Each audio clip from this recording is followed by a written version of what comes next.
Hello मेरे भाई, आप सब कैसे हो? उम्मीद है कि आप सब मस्त होगे। चाहिए आप सभी के लिए आज जो ये क्या आया हूँ, हिंदी का शॉर्ट क्वेश्चन, ठीक है। और इनका जो पीडीएफ आपको कहाँ मिलेगा, ये इसका आप कहेगा कि ए भैया आप इसका आंसर चाहिए, तो इसका आंसर पीडीएफ आपको मिलेगा, ठीक है। पीडीएफ के लिए आप हमारा चैनल यानी आप हमारा फ़ोन नंबर पे मैसेज कर सकते हैं 7254943085। इस पे आपको टोटल पीडीएफ मिल जाएगा और इसी में से क्वेश्चन कंफर्म है कि आपका एग्ज़ाम में रहेगा, ठीक है। चलिए अपना शुरू करते हैं। पहला है कि जयप्रकाश नारायण कम्युनिस्ट पार्टी में क्यों नहीं शामिल हुए। देखिए, ये कम्युनिस्ट पार्टी में शामिल इसलिए नहीं हुए थे क्योंकि ये जो शामिल हुए थे न, किसके तरफ शामिल हुए थे, तो ये कांग्रेस पार्टी में शामिल हुए थे, जिधर कौन थे, इंदिरा गांधी जी थे, इसलिए कम्युनिस्ट पार्टी में शामिल नहीं हुए थे। धांगर शब्द का अर्थ क्या है, तो और आप भाषा में क्या होता है, धांगर होता है, ठीक है। तो धांगर शब्द का अर्थ होता है कि गोदरबील जाने वाली सड़कों पर जो लोग होते हैं ना, काम करने वाले, उसी को क्या कहते हैं, धांगर कहते हैं, ठीक है। अगला है डायरी क्या है, तो डायरी क्या है, जिसमें तुम आप अपने जीवन के पूरे कहानी को लिखते हो, उसी को क्या कहते हैं, डायरी कहते हैं। अगला है कृष्ण खाते समय क्या क्या करते हैं, तो देखिए कृष्ण खाते समय बहुत कुछ करते हैं, जैसे कि कुछ खाते हैं, कुछ भूमि में गिराते हैं, और कुछ खुद खाते हैं, खुद अपने नंद बाबा को खिलाते हैं। तो ये सब करते हैं, सब वहाँ पे क्या करना है, लिखना है। आगे है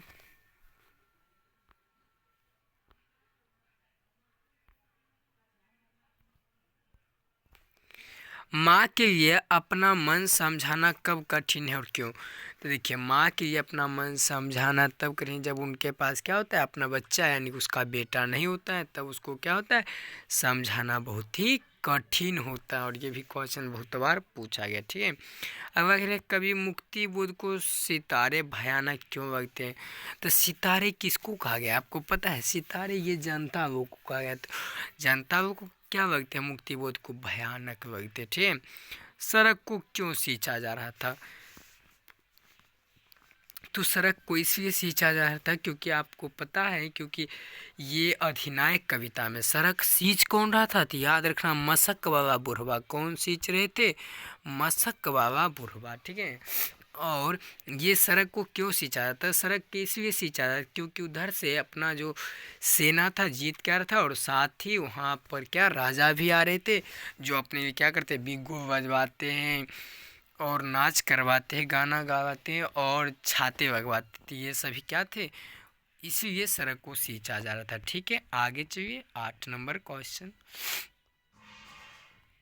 8 नंबर है,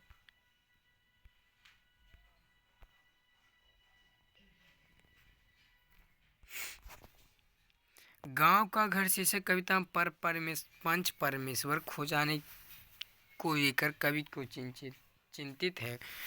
तो गांव के घर शीर्षक कविता में पंच परमेश्वर के खो जाने को लेकर कवि इसलिए चिंतित हैं क्योंकि अब जो है गांव में पंच पंच परमेश्वर जो हैं वे वो क्या करते हैं, फैसला नहीं करते, क्योंकि अब फैसला लेने के लिए कहाँ जाना पड़ता है, कोर्ट में। इसीलिए लेखक को लगता है कि यहाँ पर जो है ना पंच परमेश्वर नहीं, और क्या हुए, ये खो गए, ठीक है। अगला है दो हम सहयोग की बातचीत में क्या स्थिति है, दो हम सहयोग की बातचीत में क्या होती है, दो हम सहयोग के बीच क्या होती है, दिल की बात होती है, प्यार की बात होती है, प्रेम की बात होती है, यानी कि उनके अंदर की बात होती है, ठीक है। अगर आपसे पूछ लिया दो बुढ़िया के बात, तो घर की बात होती है, पुतोह के बात होते हैं, ठीक है, ये सब होते हैं।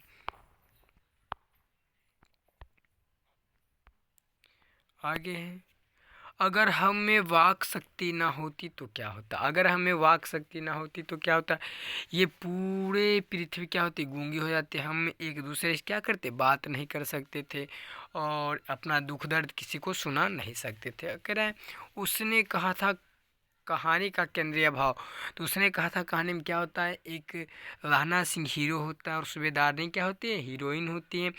और राणा सिंह जाते हैं अपने मामा जी के यहाँ, सूबेदारनी भी जाती है अपने मामा के यहाँ अमृतसर। दोनों क्या करते हैं, तो जाते हैं राणा सिंह बड़ी खरीदने और लड़की जाती है दही खरीदने। तो लड़की क्या होती है, तांगे के यानी कि घोड़ा गाड़ी के नीचे गिर जाती है। तो राणा सिंह उसको हाथ पकड़ के क्या करता है, बाहर निकालता है। वहीं पे दोनों के बीच क्या होता है, प्रेम होता है।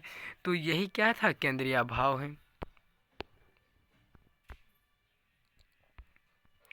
अगला क्वेश्चन है, फिरंगी मैम के बाग में क्या क्या था। फिरंगी मैम के बाग में बहुत ही थे, बगीचे थे, फल फूल के क्या थे, गाछ वृक्ष थे, वो सब बताना है आपको, ठीक है। आगे कह रहे हैं कि लपटन साहब, उसने कहा था कहानी के पात्र की जेब में क्या बरामद था। तो लपटन साहब के जेब में क्या थे, 3 गोली थे, बम का 3 गो क्या थे, गोला था, ठीक है। बम का कितने गोला, 3 गोला, याद रखना। अगला है, राणा सिंह ने बोधा सिंह के प्रति प्रति किस, हाँ यहाँ पे हुआ, किस चीज़ के प्रति त्याग का परिचय दिया था, ठीक है। तो ये भी क्वेश्चन आसान है कि दोनों क्या करते हैं, तो अपनी क्या कर देते, राणा सिंह त्याग देते हैं किसके, बोधा सिंह के प्रति। तो बोधा सिंह किसके बेटा थे, बता सकते, बोधा सिंह सूबेदार हजारा सिंह के बेटा थे। उसको क्या करते, तबीयत खराब होती तो उसको गरीब में सूबेदार हजारा सिंह को और बोधा सिंह को बैठाते हैं एम्बुलेंस में, दोनों को डॉक्टर अस्पताल भेजते हैं और खुद मैदान में क्या होते हैं, शहीद हो जाते हैं। अगला है, बोधा सिंह कौन था। तब बोधा सिंह सूबेदार ने हजारा सिंह के कौन थे, बेटा थे, ठीक है। राणा सिंह के प्रेम के बारे में बताइए, कह दीजिएगा वही राणा सिंह क्या थे। तो उनको एक लड़की से प्रेम हुआ था जो अमृतसर में थी। उस टाइम लड़की का नाम का आता पता नहीं था। राणा सिंह पूछते हैं क्या तेरी कुरमाई हो चुकी है। तो लड़की क्या कहती है, धात कहकर क्या करती है, भाग जाती है, ठीक है।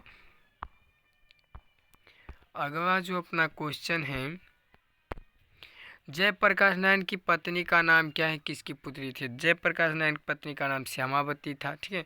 तो ये सब आप लिखिए और इसका PDF आपको व्हाट्सएप नंबर पे मैसेज करिएगा, आपको मिल जाएगा। आगे कह रहा है 18 नंबर, जयप्रकाश नारायण किस प्रकार के नेतृत्व देना चाहते थे। तो जयप्रकाश नारायण जी कहते हैं कि मैं सुनूंगा सबकी और सबसे राय भी लूँगा, लेकिन करूँगा मैं अपना खुद का। और कहते हैं कि विद्यार्थियों से ज़्यादा बात करूँगा, उनकी बातों को सुनूंगा, लेकिन हम करेंगे अपने मन की। सुनूंगा सबकी लेकिन करेंगे अपने मन की, ठीक है। अगला है, बापू और नेहरू की किस विशेषता का उल्लेख जयप्रकाश नारायण अपने भाषण में क्या था। तो जयप्रकाश नारायण जी बापू और नेहरू जी के बारे में कहते हैं कि वो लोग हमसे बड़े थे, लेकिन अगर उनको कुछ हम कह देते थे फिर भी वो बुरा नहीं मानते थे, क्योंकि जानते थे कि जयप्रकाश कभी गलत नहीं बोलते हैं, ठीक है। आगे हैं, नारी की पराधीनता कब से आरंभ हुई। तो नारी की पराधीनता 20वीं शताब्दी यानी जब से कृषि का आविष्कार हुआ तब से शुरू हो गई। मतलब कि नारी का पराधीनता कब से हुआ, तो जब से कृषि का आविष्कार हुआ तब से नारी की पराधीनता शुरू हो गई। नारी कहाँ, घर में रहने लगी और पुरुष बाहर में क्या करने लगे, काम करने लगे, खुरपी। और महिला का जो था कहाँ, घर में उसका जिंदगी यानी चार दीवारी के अंदर सीमित हो गया और पुरुष का जीवन क्या हो गया, असीमित। तो ये 20 क्वेश्चन था अपना हिंदी का, टोटल VVI क्वेश्चन था, ठीक है। पूछने का 100% गारंटी है। अगर अच्छा लगा हो तो सेशन के ज़्यादा से ज़्यादा क्या करिए, शेयर करिए।